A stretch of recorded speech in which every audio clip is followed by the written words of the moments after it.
Investors में आप सभी का स्वागत है। हिंदुस्तान जिंक के Q3 रिजल्ट्स आ गए हैं और इस बार तो कंपनी ने सारे रिकॉर्ड तोड़ दिए हैं। लेकिन इस कमाल के पीछे का असली हीरो जिंक नहीं बल्कि चांदी है। आइए देखते हैं कैसे चांदी की चमक ने कंपनी की किस्मत ही बदल दी। जैसा कि हम हमेशा कहते हैं, बाजार में सफल होने के लिए चील की तरह ऊंचाई से मौके को देखना जरूरी है, और हिंदुस्तान जिंक ने बिल्कुल वैसा ही किया।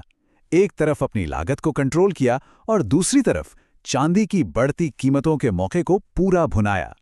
चलिए इसी चील की नज़र से इन नतीजों को आसान भाषा में समझते हैं। तो सबके दिमाग में यही सवाल है कि हिंदुस्तान जिंक ने आखिर अपने सारे पुराने रिकॉर्ड्स तोड़ दिए, पर कैसे? और इस पूरी कहानी में चांदी का क्या कमाल है? आइए एक एक करके इन सभी सवालों के जवाब ढूंढते हैं। तो चलिए शुरू करते हैं। और ये समझ लीजिए, ये कोई आम क्वार्टर नहीं था। हिंदुस्तान जिंक के लिए ये एक यादगार, एक हिस्टोरिक क्वार्टर था। देखिए, कंपनी ने इस तीसरी तिमाही में अब तक का सबसे बेहतरीन फाइनेंशियल परफॉर्मेंस दिया है। इसका मतलब क्या है? इसका मतलब ये है कि चाहे वो कमाई हो, मुनाफा हो या कैश फ्लो, हर मामले में, हर पैमाने पर ये कंपनी के इतिहास का सबसे अच्छा क्वार्टर था। तो अब सीधा उन नंबर्स पर आते हैं जिन्होंने इस क्वार्टर को इतना खास बना दिया। सबसे पहले रेवेन्यू, यानी कि कुल कमाई। कंपनी ने 10,980 करोड़ रुपए का रिकॉर्ड रेवेन्यू हासिल किया। यह अब तक किसी भी एक क्वार्टर में सबसे ज्यादा है। सोचिए, एक सिंगल क्वार्टर में इतनी बड़ी कमाई। अब आते हैं EBITDA पर, यानी ऑपरेटिंग मुनाफे पर। आसान भाषा में ये वो मुनाफा है जो कंपनी अपने मेन बिजनेस से, मतलब मेटल बनाने और बेचने से कमाती है। इसमें से अभी ब्याज और टैक्स नहीं घटाया गया है, और ये फिगर 6,087 करोड़ रुपए के ऑल टाइम हाई लेवल पर पहुंच गया। ये दिखाता है कि कंपनी के ऑपरेशंस कितने एफिशिएंट हैं। और आखिर में नेट प्रॉफिट, यानी सारे खर्चे, ब्याज और टैक्स देने के बाद कंपनी के हाथ में कितना बचा। ये रहा 3,916 करोड़ रुपए, जो कि एक नया रिकॉर्ड है। यही वो आखिरी नंबर है जो कंपनी की सफलता की पूरी कहानी बयान करता है। अगर हम इसकी तुलना पिछले क्वार्टर से करें तो ये ग्रोथ कमाल की है। आप देख सकते हैं, रेवेन्यू में 28% का उछाल है, ऑपरेटिंग मुनाफे में 36% की बढ़ोतरी, और नेट प्रॉफिट तो सीधा 48% बढ़ गया। इस तरह की तगड़ी ग्रोथ कंपनी के मजबूत परफॉर्मेंस को साफ साफ दिखाती है। लेकिन सवाल अभी भी वही है कि आखिर ये हुआ कैसे? चलिए अब इस सफलता के असली राज को समझते हैं। देखिए, इसके पीछे दो सबसे बड़ी वजह थी। पहली, कंपनी ने अपनी प्रोडक्शन कॉस्ट यानी लागत को रिकॉर्ड लेवल तक कम किया, और दूसरी, चांदी की कीमतों में जो जबरदस्त तेजी आई, उसका सीधा फायदा मिला। इससे पहले कि हम आगे बढ़ें, एक चीज समझना बहुत जरूरी है।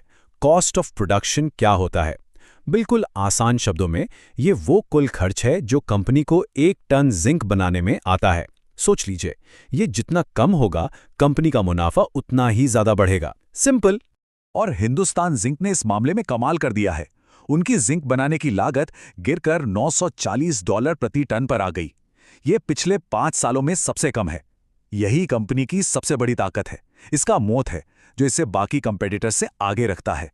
तो लागत कम करना तो कहानी का एक हिस्सा था, लेकिन जो असली गेम चेंजर साबित हुआ, जिसने मुनाफे को एकदम से बूस्ट कर दिया, वो थी चांदी। जरा इस चार्ट पर नजर डालिए। पिछले साल के मुकाबले इस साल चांदी की कीमतों में लगभग 75% की भारी तेजी आई। अब सोचिए, जब आपके प्रोडक्ट का दाम इतना ज्यादा बढ़ जाए तो मुनाफे पर इसका कितना बड़ा और सीधा असर पड़ेगा। और ये आंकड़ा तो सब कुछ साफ कर देता है। कंपनी के कुल मुनाफे का 44% हिस्सा, सोचिए, लगभग आधा मुनाफा सिर्फ चांदी और दूसरी कीमती धातुओं की बिक्री से आया। इस एक चीज ने पूरे क्वार्टर की तस्वीर ही बदल कर रख दी। तो ये तो हुई पिछले क्वार्टर की बात। अब आगे देखते हैं कि कंपनी आने वाले समय के लिए क्या प्लान कर रही है। फ्यूचर ग्रोथ के लिए कंपनी कुछ बड़े कदम उठा रही है। एक नया बड़ा जिंक स्मेल्टर लगाया जा रहा है, जिससे प्रोडक्शन कैपेसिटी काफी बढ़ जाएगी। इसके साथ ही एक नया टेलिंग रीप्रोसेसिंग प्लांट भी लग रहा है।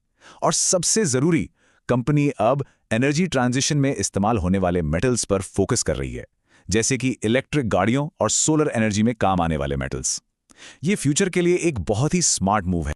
इससे पहले कि हम बुल और बेयर केस को देखें, एक छोटी सी बात।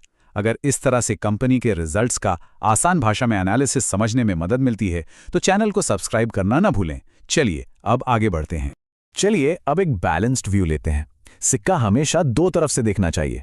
तो अब कंपनी के लिए जो पॉजिटिव बातें हैं और जो आगे चलकर चिंता बन सकती हैं, दोनों पर नजर डालते हैं।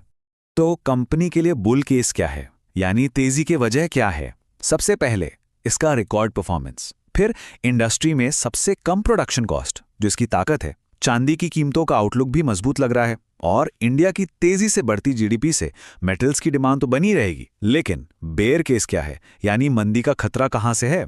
देखिए, ग्लोबल लेवल पर माहौल अभी भी अजीब है, अनसर्टेन है, और कमोडिटी की कीमतों में उतार चढ़ाव हमेशा एक रिस्क रहता है, क्योंकि कंपनी का बिजनेस पूरी तरह से ग्लोबल मार्केट से जुड़ा हुआ है।